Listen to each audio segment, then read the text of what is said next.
Rajkot plastic manufacture association દ્વારા આયોજિત પ્લાસ્ટ્રો 2025ના આજના ઉદ્ઘાટન પ્રસંગની અંદર અમે સ્ટોલની બધી વિઝિટ કરી અને આખા એસી ડોમ છે અને ઇન્ટરનેશનલ લેવલનું જ્યારે એક્ઝિબિશન ડોમ બનાવ્યા છે ત્યારે દરેક પાર્ટિસિપેટને પણ હું ખૂબ ખૂબ અભિનંદન આપું છું અને આયોજકોને પણ અભિનંદન આપું છું કે આવડું મોટું સરસ મજાનું રાજકોટની અંદર આયોજન કર્યું છે. પ્લાસ્ટિક વસ્તુ એક એવી છે જેમ આપણે જીવનની અંદર શાકમાં મીઠું જોઈએ એમ જીવનની અંદર બધે જ પ્લાસ્ટિકનો ઉપયોગ થતો હોય છે.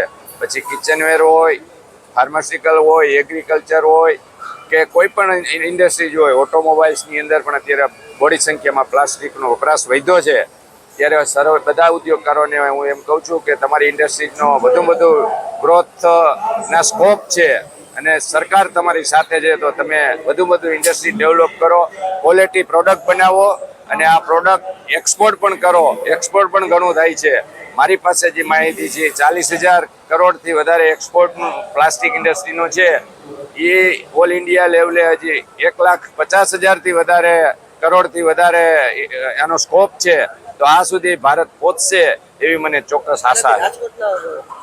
રાજકોટ અને સૌરાષ્ટ્રના પ્લાસ્ટિક ઉદ્યોગોને ખૂબ મોટો ફાયદો ભવિષ્યમાં થશે, કારણ કે રાજકોટની પ્રજા એ પાતાળમાંથી પાટું મારી અને પાણી પેદા કરવાવાળી પ્રજા છે, મહેનતુ અને ખંતીથી.